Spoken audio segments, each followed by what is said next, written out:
when Glenn called you, what was your belief and mindset when you saw it in the beginning? Because it sounds like you came from some fairly traditional stuff, on the real estate law side, and then on the managing side, and so on and so forth. And then this, I mean, is beyond groundbreaking It was when it first started.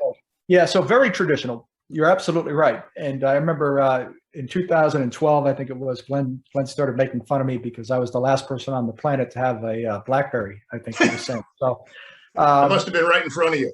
so there was definitely a learning curve for me.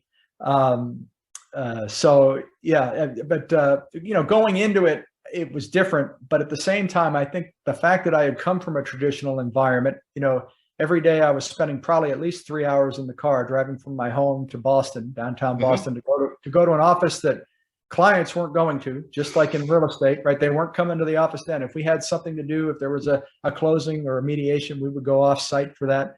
But, you had all of the trappings, you had all the expenses associated, nice artwork on the walls and these fancy phone systems and beautiful mahogany desks but nobody was coming in, and the lawyers, even themselves, they wouldn't interact all that much with each other because they're billing their time, and that's the pressure.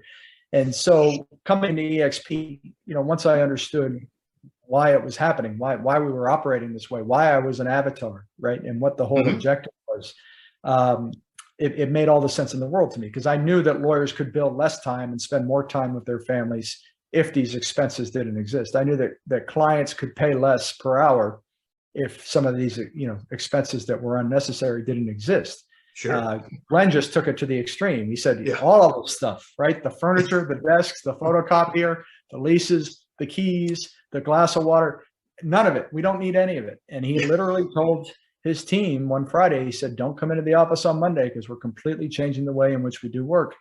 And I think, he certainly was prescient then. And I think, at some point the market's going to turn again. And when it does, I think we may see more and more brokerage owners come to the realization that in order to stay in the business and to do well,